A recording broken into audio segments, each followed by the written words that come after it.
Hi, this is my walkthrough with the voiceover.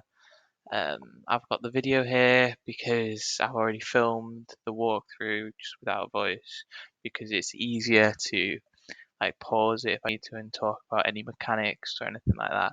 So I'm just going to start this. So as you can see, this is my title screen for Norse code. I just used a camera for the background. I've got a controls menu, so here we've got all the controls you need. So it's WASD to move, pretty standard, space to jump. I've got left shift to slide, which is one of the mechanics that will come through. I've got E to interact, which is like picking up any rune stones, putting them in the table, anything like that. And I've got R to respawn because there is fall damage in this. Now I've got a return button to take us back to the main menu. I've got a quick game, and I've got the start game, obviously. Just click start game. So this is me starting the game, and I'm just showing off the room a bit here. So that statue I've already stated, I've not modelled that, I've taken that, but it just kind of makes like a nice addition to the room. But everything else I've modelled. This is just the starting room, so I'm just showing it off a little bit here.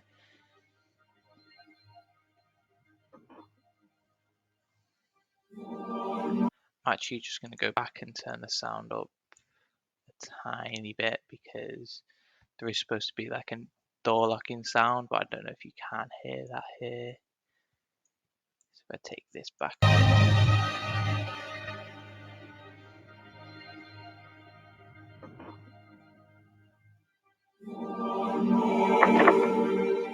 if you heard it there, the door's locked, and I've got a pop-up that tells you the player that, telling them that there must be a key around here somewhere.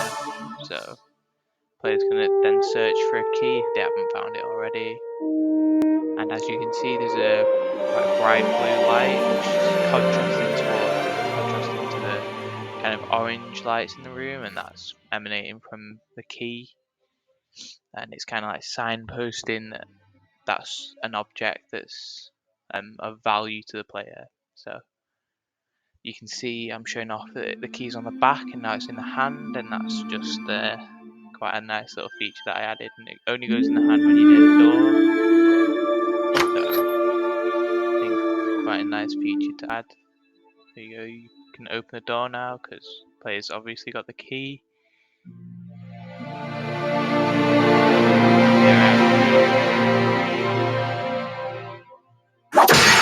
And that's the cage. So the cage drops with a box collision.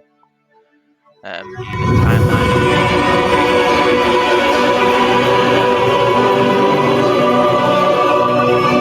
timeline. Yeah, so the player presses E, props cage up, and there's a gap for them to slide through, and that slide mechanic was shown in the controls menu. As you can see, there's a rune stone there, and that was kind of to attract the player towards that, so they'd walk through the path of where the cage was going to fall. And I did that on purpose because it's an easy first rune stone to pick up, so they know how to start the game and what they're doing. As you can see here, I'm kind of showing off some of the models. I modelled the fire pit, some of the tables, and here's my round table kind of. It's got 4 slots for each of the rune stones. So players pressed E on that to interact with it, and it's placed the rune stone that they had and picked up into the table. As you can see, it's in the table now, and it is the correct rune stone.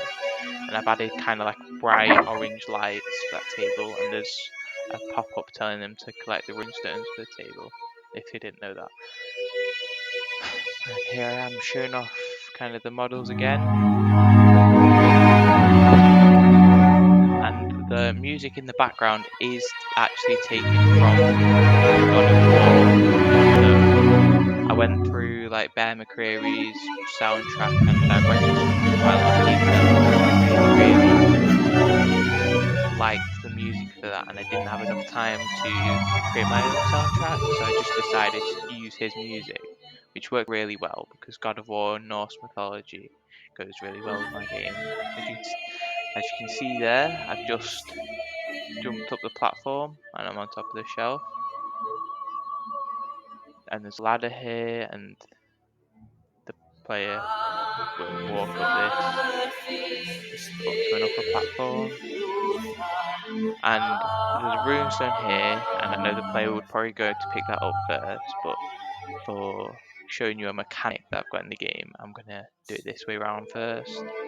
Basically, so these beams are like support beams which support the roof, but for this they're kind of like you player parkours across it, like jumps across it, and I'm being very careful not to fall because there is fall damage, and I don't really want to restart again from here. So there's a runestone there, and I've picked that up, and I'm going to jump back across.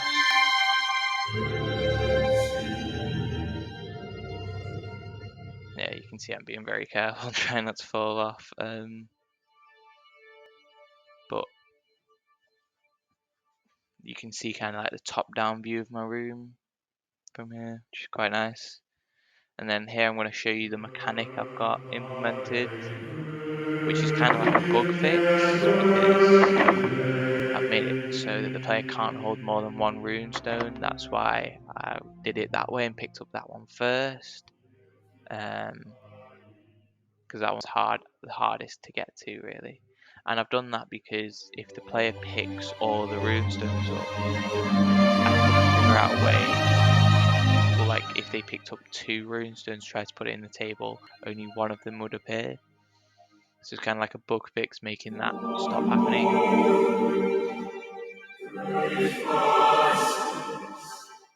You can see here I'm trying to be very careful again, not to take any fall damage. Getting down safely. And as you can see, there's kind of like blue light up in that top right corner. So it's kind of more signposting, telling the player they need to go there. And there you can see the runestone, correct runestone is in the table. Just showing off more of my room again. As you can see here, all the models, I modeled these, but decided not to unwrap and texture them, saved me so much time because that would have taken me days to complete with the amount of models I did. And just using the starter content materials, some of them are slightly warped, or you can see it goes quiet a bit because it is quite a dark game already. The player doesn't really notice it that much and just cuts down so much. As you can see there, I'm starting to cut it again slightly. That adds a bit more gameplay to it, gameplay elements to do that. And he's picked up the 3rd runestone.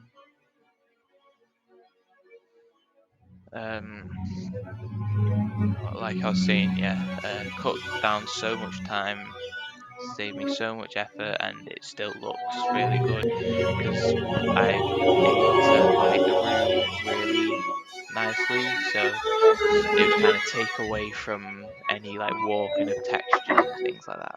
So as you can see, I got the 3rd runestone in there, correct runestone again, one more to go. We already know where that one is.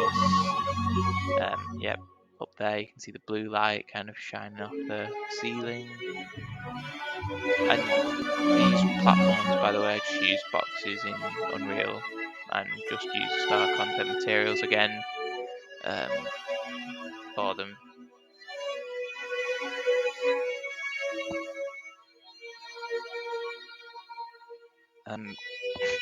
I was considering adding some story elements to this game, but because I didn't time manage as well as I should do because as part of my evaluation I didn't handle time management very well. So I was going to add more story to this, but the player wouldn't know any of the backstory to this game from anything.